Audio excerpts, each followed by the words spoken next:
ഞാൻ ഒരു ഒരു ഒരു ഒരു കുട്ടിയുടെ അനുഭവം നിങ്ങളോട് പറയട്ടെ. എനിക്ക് ആ കുട്ടിയെ പരിചയമുണ്ട്. അവനൊരു മണ്ടനാണ്, ഒന്നിനും കൊള്ളാത്തവൻ, ഒന്നും പഠിക്കില്ലവൻ, മന്ദബുദ്ധി, മണ്ടൻ. അവൻ 8ാം ക്ലാസ്സിൽ പഠിക്കുമ്പോ അവന് ഇംഗ്ലീഷ് പഠിപ്പിച്ച സാറ് ഒരു പരീക്ഷ നടത്തി എന്റെ പേപ്പർ കൊടുക്കാൻ വന്നേ. ഈ ആൻസർ പേപ്പർ കൊണ്ടുവന്ന് മേശപ്പുറത്ത് വെച്ചിട്ട് 40 കുട്ടികൾ ഇരിക്കുന്ന ക്ലാസ്സിൽ മാഷ് ഇങ്ങനെ പരതി ഈ കുട്ടിയെ ചൂണ്ടി ഇങ്ങോട്ട് വന്നിടാന്ന് പറഞ്ഞു. അവനൊന്നും അറിഞ്ഞില്ല. അവൻ എണീറ്റ് ചെന്നു. ഈ ബോർഡിന്റെ കീഴിലോട്ട് മാറി നിൽക്കണമെന്ന് പറഞ്ഞു. അവൻ മാറി നിന്നു. ഒന്നും മനസ്സിലാവണില്ല എന്താ കാര്യം എന്ന്. ക്ലാസ്സിൽ ബാക്കി ഉണ്ടായിരുന്ന 39 കുട്ടികളോട് മാഷ് ചോദിച്ചു, നിങ്ങൾ കഴുതയെ കണ്ടിട്ടുണ്ടോ എന്ന് ചോദിച്ചു. ഇല്ല സാറെന്ന് പറഞ്ഞു. ഈ നിൽക്കുന്ന സാധനമാണ് കഴുത, മരക്കഴുത. എന്നിട്ട് അവന്റെ ആൻസർ പേപ്പർ എടുത്ത് കാണിച്ചു. 0, ബിഗ് 0. വിളിക്കണോ? എല്ലാവരും വിളിക്കുവനെ കഴുതേന്ന് നീട്ടി വിളിക്കാൻ പറഞ്ഞു. പിള്ളേർക്ക് രസമല്ലേ? കഴുതേന്ന് നീട്ടി വിളിച്ചു. ഈ നിൽക്കുന്ന കുട്ടിയുടെ മാനസികാവസ്ഥ നിങ്ങളൊന്ന് വായിച്ചു. അവന്റെ നെഞ്ച് വിങ്ങി. വിളിയാക്കടാന്ന് പറഞ്ഞു. മിണ്ടാതെന്ന്. വിളിയാക്കടാന്ന് പറഞ്ഞു. എന്തോന്ന് വിളി കേട്ടു. വീണ്ടും വിളിക്കാൻ പറഞ്ഞു. കഴുതേന്ന് നീട്ടി വിളിച്ചു. വിളിയാക്കടാന്ന് പറഞ്ഞു. എന്തോന്ന് വിളി കേട്ടു. 3 പ്രാവശ്യം വിളിപ്പിച്ചു. അവന്റെ കണ്ണ് നിറഞ്ഞ് തുളുമ്പി. ആ വാതിക്ക് ഇറങ്ങി നിൽക്കടാന്ന് പറഞ്ഞു. 0 മാർക്ക് മേടിച്ച അവന് കഴിവില്ല ചേട്ടാ, പാവം കുട്ടി. അവൻ ആ വാതിക്ക് ഇറങ്ങി നിറഞ്ഞ കണ്ണോടെ നിന്ന് ആ ക്ലാസ് തീരുന്നത് വരെ 45 മിനിറ്റ്. ആ സ്കൂളിൽ 8, 9, 10, 3 ക്ലാസ് കഴിയുന്നത് വരെ ആ സ്കൂളിലെ മുഴുവൻ കുട്ടികൾ അവനെ നീട്ടി വിളിക്കും, കഴുതേന്ന്. അപ്പോഴൊക്കെ വിളി കേൾക്കണം. ആ കുട്ടിയുടെ മാനസികാവസ്ഥ നിങ്ങളൊന്ന് വായിച്ച്. എന്തുമാത്രം അവൻ തകർക്കപ്പെട്ടു, എന്തുമാത്രം അവൻ നിന്ദിക്കപ്പെട്ടു, എന്തുമാത്രം അവൻ ചവിട്ടപ്പെട്ടു, എന്തുമാത്രം അവൻ മനസ്സിടിഞ്ഞുപോയി, എന്തുമാത്രം അവൻ നൊമ്പരപ്പെട്ടു. ഒറ്റയ്ക്ക് കുത്തിയിരുന്ന മരത്തിന്റെ കീഴിൽ കരഞ്ഞ ദിവസങ്ങളുണ്ടവൻ.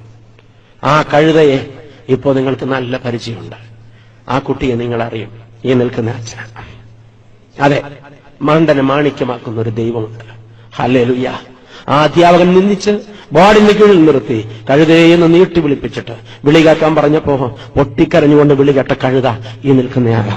അതുകൊണ്ടാണ് അച്ഛൻ പറഞ്ഞത്, മണ്ടനെ മാണിക്യമാക്കുന്ന ഒരു ദൈവമുണ്ട്. ആർക്കും വേണ്ടാത്തതിനെ നെഞ്ചിലേറ്റുന്നൊരു ദൈവമുണ്ട്. ആ ദൈവം എന്റെ ദൈവമാണ്. ഞാൻ വീണ്ടും പറയുന്നു, അച്ഛൻ ഇന്ന് പ്രസംഗിച്ചതും രുചിച്ചറിഞ്ഞ കർത്താവിനെയാണ്. ഹല്ലേലൂയ. ഇത് നിങ്ങളുടെ ഹൃദയത്തിൽ എഴുതിക്കൊള്ളുക. എന്റെ പ്രിയപ്പെട്ടവരെ, 14 വർഷത്തിന് ശേഷം ഈ അധ്യാപകനുമായി വീണ്ടും ഒരു കൂടിക്കാഴ്ചയ്ക്ക് ദൈവം സന്ദർഭം തന്നു. വളരെ യാദൃശ്ചികമായി ഞാൻ വയനാട്ടിൽ ചെന്നുപെട്ടതാണ്. എനിക്ക് ആ യാത്ര ഉദ്ദേശത്തിലില്ലായിരുന്നു. അവിടെ ചെല്ലുമ്പോൾ എന്റെ ഇളയ ബ്രദർ, ഒരു വലിയ ക്ലബിന്റെ പ്രസിഡന്റാണ്, സെക്രട്ടറിയാണ്. ഒരു വാർഷിക യോഗം സംഘടിപ്പിച്ചിരിക്കുന്നു. കേരളത്തിലെ അറിയപ്പെടുന്ന ഒരു സാഹിത്യ നായകനെ അന്ന് സാംസ്കാരിക പ്രഭാഷണം നടത്താൻ ക്ഷണിച്ചിരിക്കുന്നു. മീറ്റിംഗ് 5 മണിക്ക് തുടങ്ങും. 4 മണിക്ക് ഇയാൾ ഫോൺ ചെയ്ത് പറഞ്ഞു, മിസ്റ്റർ മാത്യു, സോറി, എനിക്ക് വരാൻ പറ്റില്ല.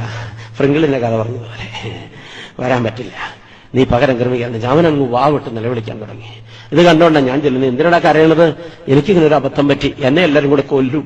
10,000-2000 പേര് പങ്കെടുക്കുന്ന ഒരു മീറ്റിംഗ്. ഞാനെന്താ ചെയ്യണേ? ആരാ ഈ സാംസ്കാരിക മീറ്റിംഗ് പ്രസംഗിക്കുക? വയനാട്ടിൽ അങ്ങനെ ഒരു മനുഷ്യനില്ല. എനിക്ക് അന്നേരം നല്ല ചിരിയാ വന്നത്. ഞാൻ പറഞ്ഞു, മോനെ ഒരു കാര്യം ചെയ്യ, ഈ അച്ഛനൊരു ദൈവകൃപയാൽ ഒരു പ്രത്യേക അനുഗ്രഹം കിട്ടിയിട്ടുണ്ട്. രാഷ്ട്രീയമൊഴികെ ലോകത്തുള്ള ഏത് ടോപ്പിക്കും പ്രസംഗിക്കും.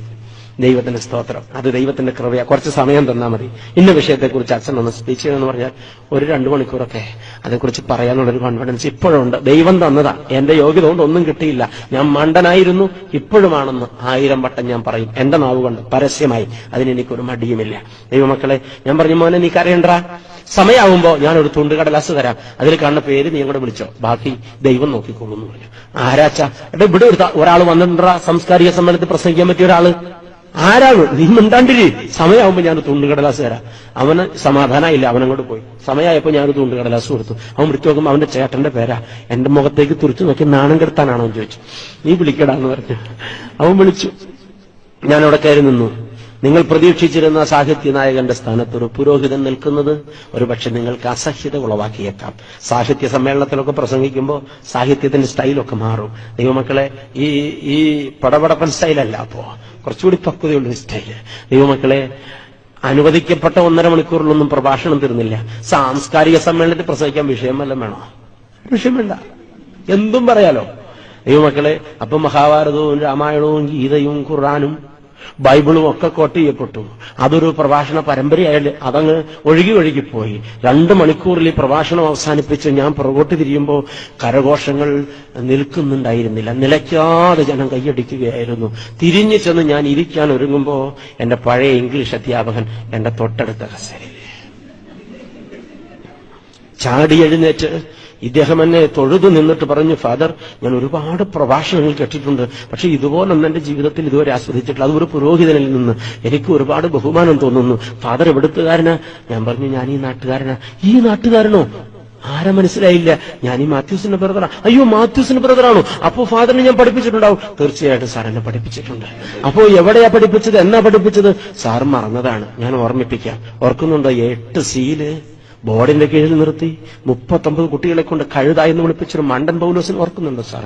പൊടുപൊടേന്ന് കണ്ണുനീര് കണ്ണിൽ നിന്ന് പൊട്ടി ഒഴുകുമ്പോ ഈ അധ്യാപകൻ എന്റെ മുമ്പിൽ നിന്നു. അദ്ദേഹം എന്റെ മുമ്പിൽ മുട്ടുകുത്തി.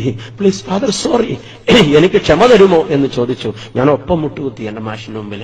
ഞാൻ പറഞ്ഞു, അധ്യാപകൻ, താങ്കൾ എന്റെ ഗുരു ആണ്, താങ്കൾ എന്റെ മുമ്പിൽ മുട്ടുകുത്തരുത്. ഇപ്പോൾ ഞാൻ അനുഗ്രഹം വാങ്ങാനാണ് നിന്നത്. വാവിട്ട് നിലവിളിച്ചു, എന്നെ കെട്ടിപ്പിടിച്ച്. ഇത് എവിടെ നിന്ന് കിട്ടി എന്നൊരു ചോദ്യം ചോദിച്ചു. The grace of God, that's all. Hallelujah. മാണ്ടനെ മാണിക്യമാക്കുന്ന ഒരു ദൈവമുണ്ട് മക്കളെ. ഇന്ന് ഞാൻ രുചിച്ചറിഞ്ഞ ദൈവത്തെയാ പ്രസംഗിച്ചത്. നിങ്ങൾക്ക് വീണ്ടും ഒരു ബോധ്യം തരട്ടെ, ഈ ദൈവം അത്രമാത്രം ഉന്നതനാണ്. ഹല്ലേലൂയ. അവൻ ആർക്കും വേണ്ടാത്തവരെ തിരഞ്ഞെടുത്ത് നെഞ്ചിലേറ്റി അഡ്രസ് കൊടുക്കുന്ന ദൈവമാണ്. അവൻ കേട്ടപ്പെട്ടവരെ സ്വതന്ത്രനാക്കുന്ന ദൈവമാണ്. മെരുക്കമില്ലാത്തതിനെ മെരുക്കിയെടുക്കുന്ന ദൈവമാണ്. അവൻ മണ്ടനെ മാണിക്യമാക്കുന്ന, ഹീനമൃഗത്തെ മാനമൃഗമാക്കുന്ന ഒരു ദൈവമാണ്. കർത്താവിനെ ചുമന്നുകൊണ്ടൊരു കഴുത 3 ദിവസമായി മുംബൈയിൽ വന്നിട്ട്. യെസ്, ഇന്ന് രാത്രി നിങ്ങളോട് പറയാനൊരു വാക്ക്. നിങ്ങൾ ഇന്ന് ഈ ആലയം വിട്ട് മടങ്ങുമ്പോ കർത്താവിനെ ചുമക്കുന്ന കഴുതകളായി മടങ്ങണം. വേറൊന്നും ഗുണം ചെയ്യില്ല. ശിരസ്സൊന്ന് കുനിച്ചു കൊടുക്കാമോ? ഓ ഗോഡ്, നീ എന്റെ മേലൊന്ന് വാഹനമേറണം. ഞാൻ ഒന്നിനും കൊള്ളാത്തൊരു കഴുതയാ. നീ എന്റെ മേൽ വാഹനമേറിയാൽ എനിക്ക് മാനമുണ്ടാകും. ആരാണെന്ന് സ്വന്തം ചുമൽ കർത്താവിന് കുനിച്ചു കൊടുക്കുക. കർത്താവിനെ ചുമന്നുകൊണ്ട് മടങ്ങിപ്പോകാൻ നിങ്ങൾക്ക് മനസ്സാകുമെങ്കിൽ ഈ വരവ്, ഈ ശുശ്രൂഷ, ഈ 3 ദിവസത്തെ വ്യയം അത് പൂർണ്ണതയുള്ളതായി മാറും. ദൈവം നിങ്ങളെ തക്കവണ്ണം അനുഗ്രഹിക്കും.